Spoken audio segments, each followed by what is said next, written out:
আমরা মেয়েরা চাইলে সবই পারি।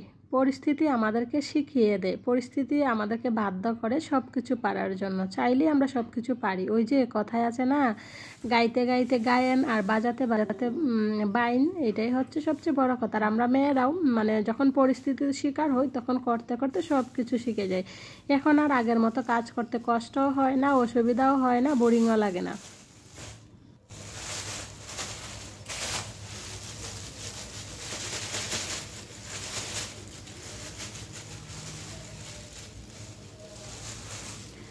তো এমনও অনেক সময় গেছে, অনেক কথা শুনছি কাজকর্ম নিয়ে, যে তোমার মা বাবা এইটা শিখিয়ে দেয় নাই, তোমার মা বাবা ওইটা শিখিয়ে দেয় নাই। তবে এখন সব কিছু শিখে গেছি। এখন চাইলেও কেউ আমাকে কাজ করাতে ফালাইতে পারবে না যে না আমি কাজটা পারি না। তো যাই হোক, হ্যালো এভরিওয়ান, গুড মর্নিং। আগে বলেন সবাই কেমন আছেন? আমরা তো ভালোই আছি। তো ওই তো চলে আসছি রান্নাঘরে।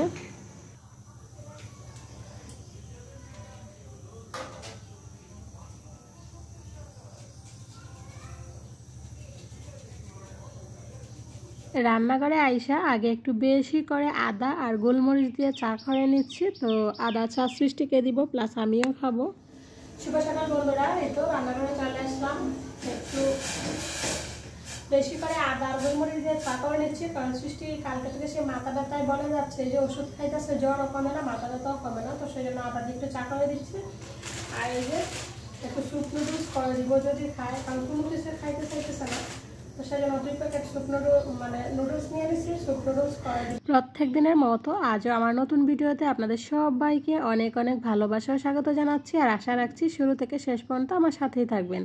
আর শুরু থেকে শেষ পর্যন্ত ধৈর্য সহকারে যদি আমার ভিডিওর পাশে থাকেন, ভিডিওগুলো দেখেন, তাহলে আমার ভিডিওর কোথাও না কোথাও একটু হলেও ভালো লেগে যেতে পারে। আর যদি একটু হলেও ভালো লেগে যায়, তাহলে প্লিজ আপনাদের কাছে আমি হাত জোর করে অনুরোধ করতেছি, কেউ একটা লাইক না দিয়ে যাবেন না। আপনারা কেউ একটা লাইক দেন না। আমি জানি না আপনারা কেন এরকম করেন। ভিডিও দেখতে পারেন অথচ একটা লাইক দেন না। লাইক দিতে আপনাদের কি সমস্যা বলেন? প্লিজ আপনারা আপনাদের মূল্যবান সময় নষ্ট করে আমার ভিডিওটা দেখেন, একটা লাইক দেন না। এত খারাপ লাগে যেটা আসলে বলার মতো না। তো প্লিজ সবাই একটা করে লাইক দিয়ে দিবেন, আর অবশ্যই আপনাদের মূল্যবান কমেন্টসটা করে যাবেন। আপনাদের কমেন্টস পড়তে কিংবা রিপ্লাই দিতে আমার খুব ভালো লাগে। আর আপনি যদি আমার চ্যানেলে নতুন হয়ে থাকেন, তাহলে অবশ্যই আমার চ্যানেলটাকে সাবস্ক্রাইব করে রাখবেন, পাশে থাকা বেল বাটনটি অল অপশন করে দিবেন, যাতে ভিডিও দেওয়া মাত্র নোটিফিকেশন পৌঁছে যায় আপনার কাছে। আপনি আপনার সময় সুযোগ অনুযায়ী ভিডিওটা দেখে নিতে পারেন। আর যারা প্রতিনিয়ত এই কাজগুলো করে আমাকে সামনের দিকে এগিয়ে নিয়ে যাচ্ছেন, আপনাদের সবাইকে জানাই আমার অন্তরস্থল থেকে অসংখ্য অসংখ্য ভালোবাসা। এই তো দেখেন আপনাদের সাথে কথা বলতে বলতে নুডলসটা হয়ে গেছে। তো ওদের দুই বোনকে নিয়ে দিয়ে দেবো, দেখি কতটুকু কি খায়। ওদেরকে নুডলসটা দিয়ে ঝটপট কাজে লেগে পড়বো। আজকে হাতে অনেক কাজ আছে, অনেক কাজ আছে। দেখলেন ওর বাবু মাছ নিয়ে আসছে, তো চেষ্টা করবো সবগুলো মাছ আজকে কেটে রাখার জন্য আর কি। কারণ প্রত্যেক দিন মাছ কাটতে আসলে ভালো লাগে না। একদিন একটু ঝামেলা হলেও একদিনে কাইটা রাখলেই ভালো হয়। একদিনে কাইটা ধুইয়া পরিষ্কার করে রুম টুম মুছে নিলে একদিনে হয়ে যায়। আর না হলে প্রত্যেক দিন মাছ কাটা, প্রত্যেক দিন সব কিছু পরিষ্কার করা আসলে ভালো লাগে না। আর তাছাড়া কি বলবো, চলেন ভিডিও শুরুতে যে কিছু কথা বলছিলাম সেগুলো আপনাদের সাথে বলি। আমি এমনও কথা শুনছি, আমাকে এমনও কথা শুনতে হয়েছে আসলে যেটা বলার মতো না। ওই যে কিছু কিছু আমাদের না গ্রাম্য ভাষায় কিছু কিছু প্রবাদ আছে, ওই যে আগের মানুষে কিন্তু প্রায় সময় বলে এটা সেটা। তো এটার মধ্যে একটা আছে যে যে বলতে পারে পাওনা ছায়া কথা, সেও বলছে মুখ ছায়া কথা। আসলে ঠিকই, আমাকে যে যেভাবে পারছে সেই সেভাবে বলছে, কিন্তু আমি কোনো কিছুই বলতে পারি নাই, আজও বলি নাই। নিজের মনের কষ্ট নিজের মধ্যে রাখি। কাউকে বলে যে একটু কি বলবো, মনটা শান্তি পাবো, তাও সেই রকম কেউ নাই আর কি। কারো কাছে বললে যে একটু হালকা হবে মনটা, সেরকম একটা লোকও নাই। তো সে কারো কাছে বলিও না, নিজের কথা নিজের মধ্যে রাখি। তবে মাঝে মধ্যে না ওইসব কথাগুলো মনে হলে এত কষ্ট লাগে যেটা বলার মতো না। আমি একটা মানুষ, আমি যদি একজনের সাথে একজনকে একটা খারাপ কথা বলি, দ্বিতীয়বার তার দিকে আমি মুখ তুলেই তাকাতে পারে না। কিন্তু যারা এই ধরনের ব্যবহারগুলো করে, তারা দিব্যি মুখ তুলে তাকাইতে পারে, এটা সেটা কইতেও পারে, আবার তাদের চাহিদাগুলো বলতে পারে। অনায়াসে আমার সামনে এসে বলতে পারে তাদের, আমার কাছে এই চাহিদা ওই চাহিদা, কিন্তু আমি বলতে পারি না। আর ওই যে আগে থেকেই যে কত কিছু বলে রাখছে, সেই কারণে তো আরও পারি না। অনেক সময় আছে না যে মন খুলে একটা কথা বলি, সেটাও হয় না। নিজের মনের কথা নিজের মনের মধ্যেই রেখে দিই। তো যাই হোক, অনেক সময় আপনাদের কাছে অনেক কিছু বলি, তবে আজকাল না সবার থেকে আপনাদেরকেই কেন জানি এত আপন লাগে, মনে হয় যে আপনারাই সবচেয়ে আপন। আপনাদের কাছে যদি একটা কথা বলি, সেই কথাটাতে অনেকটা শান্তি লাগে, নিজের মন থেকে অনেকটা মানে মনটা ফ্রেশ হয় আপনাদের সাথে কথাটা বলার পরে। তো সেজন্য আপনাদের সাথে মাঝে মধ্যে বলে ফেলি আর কি। তো প্লিজ কেউ কোনো কিছু মাইন্ড করবেন না।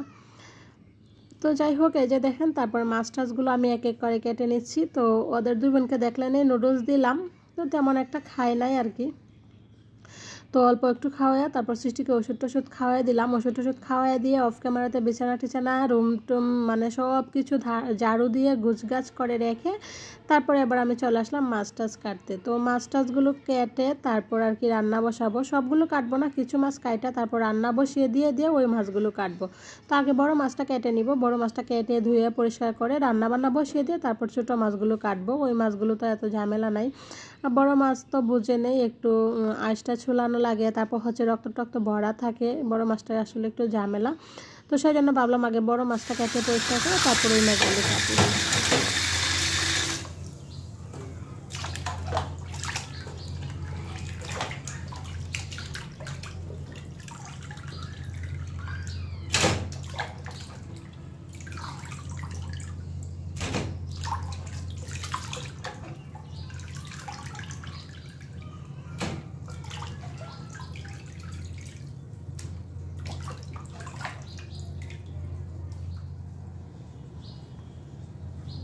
দুপুরে রান্নাবান্নার জন্য কাটাকুটি করে নিলাম। এই যে এখানে আলু আর পুরল আছে, আলু পুরল দিয়ে এই যে ছোটো মাছ দিয়ে রান্না করব একটা শুকনা তরকারি।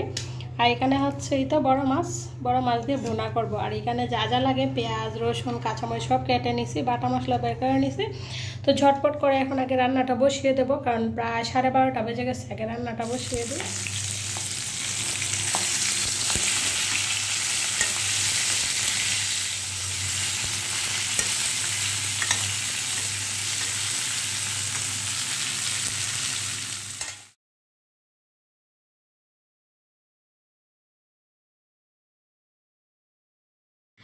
ঝটপট করে মাছটা কাইটা পরিষ্কার করে রান্না আগে বসিয়ে দিলাম। রান্না বসিয়ে দিয়ে তো মাছের ডিমটা ধুয়ে নিচ্ছি। আর দেখছেন কতটা ডিম হয়েছে।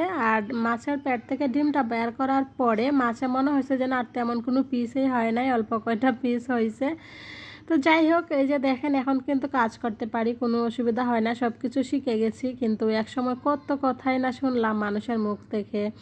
আমাকে তো বলছে আমার মা বাবা, কেউ বলছে তোমার মা বাবা এটা শেখায় নাই, তোমার মা বাবা ওইটা শেখায় নাই, এই সেই কত কথাই না শুনলাম। তো যাই হোক, আসলে আমরা মেয়েরা চাইলে সবই পারি, পরিস্থিতি আমাদেরকে সব কিছু শিখতে বাধ্য করে, ওইটাই স্বাভাবিক।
এই তো বড়াগুলো হয়ে গেছে। তো চলেন কি কি রান্নাবান্না করছি একটু শেয়ার করে ফেলি। এই যে দেখেন আমার টেবিল সাজাইল একদম খাবার দাবার দিয়ে। তো এখানে হচ্ছে মাছের মানে ভুনাও না আর একবারে ঝুলও না, এরকম টাইপের রাখছি, একটু হালকা হালকা ঝুল রাখছি বড় মাছ দিয়ে। আর তার সাথে এখানে হচ্ছে আলু পুরল দিয়ে ছোটো মাছের একটা তরকারি রান্না করছি। আর এখানে হচ্ছে এই যে মাছের ডিমে বড়া করছি। আর আজকে বড়াগুলো একদম পারফেক্ট হয়েছে, মানে আমি যেরকম চাইছিলাম ঠিক সেরকম হয়েছে, একদম ক্রিস্পি ক্রিস্পি, একটু বেশ ভালো একটু জাল হয়েছে আর কি, মানে সেই রকম লাগছে কালকে বড়াগুলো, অনেক ভালো লাগছে। এই যে দেখেন ভিতরটা কত সুন্দর হয়েছে। আর আমি এখানে বসে বসে বয় জবার দিতেছি, পিচ্ছি এখানে চলে আসছে, পিচ্ছিটা এসে কত কিছু বলতেছে। তো যাই হোক, আপনারা একটু ইগনোর করে যাবেন। এখানে হচ্ছে সকালে ভাত ছিল, ওরা দুই বোনে তো ভাত খায় নাই আর আমিও খাই নাই। আর তার সাথে লেবু টেবু ছিল। আর এখানে হচ্ছে এই যে দেখেন অফিস থেকে কলা দিয়ে গেছে, তার সাথে হচ্ছে পুঁই শাক দিয়ে গেছে। কলাগুলো একটু কাঁচা, পুঁই শাকগুলো রেখে দিব, আজকে রান্না করব না, আজকে এমনিতেই তো রান্না বান্না হয়ে গেছে। তো এবার চলেন যে মলা মাছগুলো আছে, মলা মাছগুলো কেটে নেই।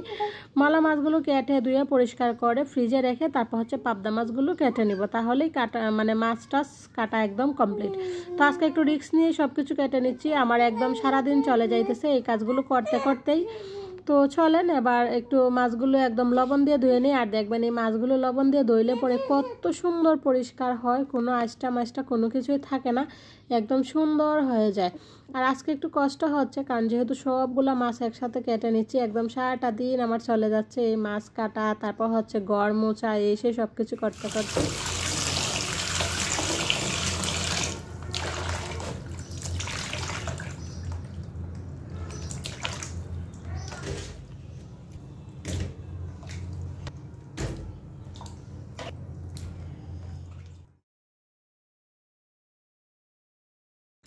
তো মাছগুলো কাটা হয়ে গেছে, সাথে সাথে ফ্রিজে রেখে দিচ্ছি, আর না হলে ছোটো মাছ নষ্ট হয়ে যাবে তাড়াতাড়ি। তো দেখেন মাছগুলো রেখে দিলাম।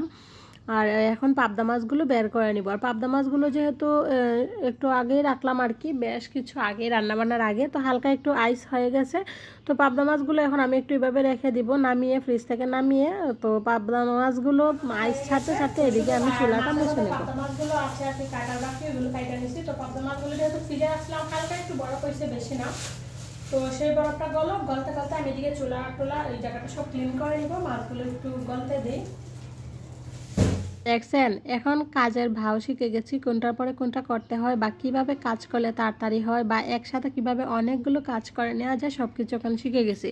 কারণ কোনো কাজে মানুষ মারপেট থেকে শিখে আসে না, পৃথিবীতে এসেই দেখে দেখে সব কাজ শিখে। তো আমার ক্ষেত্রে সেরকম হয়েছিল, আমি যখন মানে বিয়ের আগে একটা গ্লাস পানি পর্যন্ত আমি বুড়ে খাইতাম না, সব কিছু আমার মা এরা করতো, আমাকে করতে দিত না আর কি। তো সেই জন্য কাজটা এত তাড়াতাড়ি করতে পারতাম না।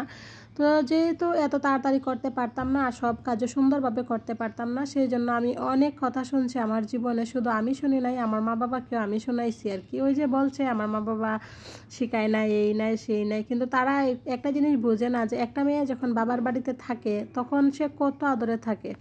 তো যাই হোক এইসব কথা না বলি। তারপরে যে দেখেন সন্ধ্যা পরে চলে আসলাম, একটু মানে কেমন জানি লাগতেছে, তো ভাবলাম একটু কিছু রান্না বান্না করি। সেই জন্য যে দেখেন রাজা হাঁসের মাংস সরি চামড়াগুলো ছিল, সেগুলো আলু দিয়ে ভাজি করে নিচ্ছি।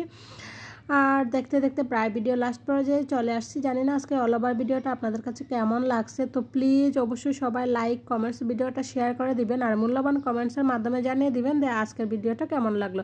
কারণ আপনাদের একটা লাইক আর কমেন্টসের আশা প্রত্যেক দিন অনেক কষ্ট করে ভিডিও তৈরি করে যায়। তো আজকের মতো এখানে ভিডিওটা শেষ করতেছি। সবাই ভালো থাকবেন, সুস্থ থাকবেন, বাই বাই, গুড নাইট।